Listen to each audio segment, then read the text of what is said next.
আমার সামনে এখন যে স্টকটা আছে এটা স্কয়ার ফার্মা। স্কয়ার ফার্মার প্যাটার্নটা খুবই সুন্দর। কথায় বলে প্রথমে দর্শনধারী তারপরে গুণ বিচারী। আসলে এই পর্যন্ত আমি যা দেখেছি অভিজ্ঞতা থেকে বলে যে সমস্ত স্টকগুলো খুবই সুন্দর প্যাটার্ন তৈরি করে, সেই স্টকগুলো তার টার্গেটে পৌঁছানোর সম্ভাবনা শতভাগ। আর এই একটা স্টক আমি এখানে আগে অবশ্য অ্যানালাইসিস করে রেখেছি, সুতরাং এইটার প্রথম থেকে আমি দেখাবো না, কারণ একেবারে প্রথম থেকে দেখাতে অনেক সময় লাগবে।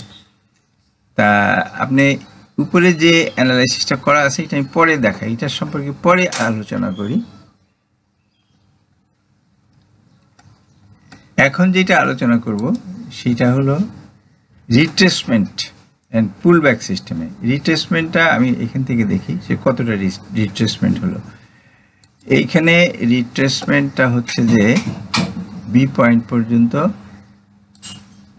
একটু খেয়াল করেন এটা কিন্তু 61.8, এটা 61.8। আমি একেবারে অত কাছে গেলাম, আচ্ছা একেবারে কাছে যেই দেখি এ হলো 61.8। ওকে, এইটা হলো 61.8, একটু কম আছে যদিও। আচ্ছা, এখন আমরা এটাকেই 61.8 ধরবো। 61.8 হলে এর টার্গেটটা কত হয়? এটা হলো গোল্ডেন রেশিও, সুতরাং এটার যে টার্গেট হবে সেটা, আচ্ছা প্রথমে আমাদের এই টার্গেটটা হচ্ছে যে 285.70, অর্থাৎ 161.8% অন 5, আর 285 হলো তার প্রাইস। এই যে আচ্ছা, আমি এখন এখানে শুধু একটা চিহ্ন রেখে এটাকে মুছে দিই যে আমাদের একটা টার্গেট হলো এইখানে, সো রেড অ্যান্ড বোল্ড। ওকে, এই আমাদের একটা টার্গেট। আমি এখন 5টা মুছে দিচ্ছি।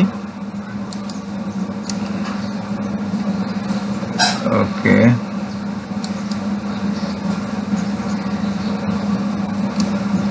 আচ্ছা তাহলে এইখানে আমরা একটা টার্গেট পাইছি।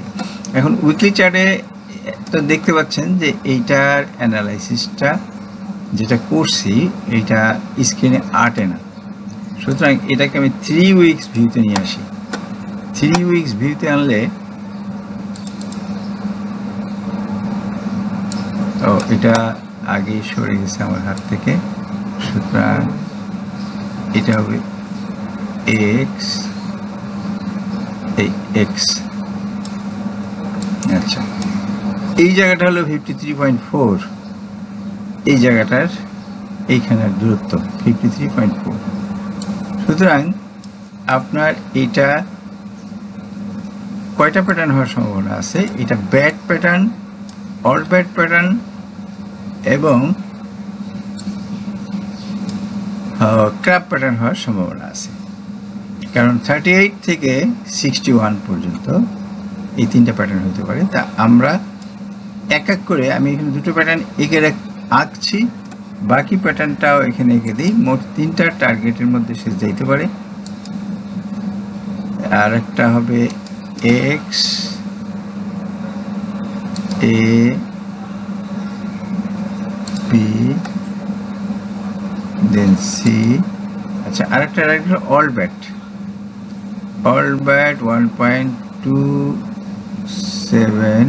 ওকে, আমি 272 পর্যন্ত যেতে গেলে আমার অনেক সময় লাগবে, কারণ লাস্টের পয়েন্টের পরে এগুলা মাপা খুব কঠিন। আমি 2.27 দিয়ে রাখলাম। এটাকে একটু সংক্ষিপ্ত করি। বর্ডার হবে রেড, ঠিক আছে, আর ব্যাকগ্রাউন্ড হবে হোয়াইট। ওকে, দেন এই হলো, তাহলে একটা হলো ব্যাড প্যাটার্নের টার্গেট 885। আচ্ছা, 886 হওয়ার কথা, কিন্তু আমি এটাকে আর নড়াতে যাবো না, হয়তো দেখা যাবে যে 886 করতে যায় 7 হয়ে গেল, 8 হয়ে গেল, দরকার নেই। একটা ফার্স্ট, এখন একটা রেজিস্ট্যান্স, আরও একটা রেজিস্ট্যান্স আছে এর, সেই রেজিস্ট্যান্সটা হলো তার বি পয়েন্ট, সবসময় একটা রেজিস্ট্যান্স। এই যে হলো বি পয়েন্ট, এই একটা রেজিস্ট্যান্স। স্টকটা অলরেডি তার একটা রেজিস্ট্যান্স পার হয়েছে, আমরা এইখানে দেখতে পাচ্ছি তার একটা রেজিস্ট্যান্সের উপরে আছে এবং সে রিটেস্টও করেনি। তার প্রথম রেজিস্ট্যান্স হবে এই বি পয়েন্ট অর্থাৎ কিনা 250, সেকেন্ড রেজিস্ট্যান্স হবে এইখানে, এটা হলো কত 28.6, এটা হলো তার একটা শর্ট টার্ম টার্গেট, অর্থাৎ কিনা রিট্রেসমেন্ট 61.8% হওয়ার জন্য যে পুল ব্যাকটা হবে সেটার টার্গেট। আর পুরা হারমোনিক প্যাটার্ন ব্যাট প্যাটার্নের একাধিক টার্গেট, একটা হলো 314, আর একটা 383 এবং আর একটা 445। প্যাটার্নগুলো যথাক্রমে ব্যাট, অল ব্যাট আর হলো ক্র্যাপ প্যাটার্ন।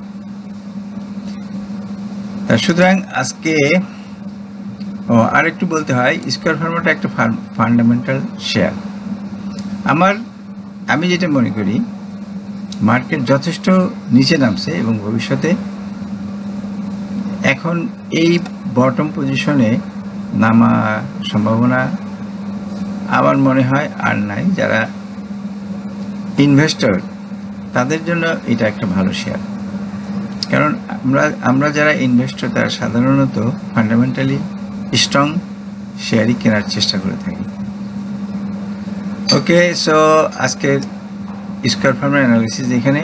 আপনার যদি অ্যানালিসিসটা ভালো লাগে তবে লাইক দিন। সাথে থাকার জন্য ধন্যবাদ। পরবর্তী আপডেট পেতে লাইক, কমেন্ট ও শেয়ার করে সাথে থাকুন। সাবস্ক্রাইব করার জন্য ধন্যবাদ। আসসালামু আলাইকুম।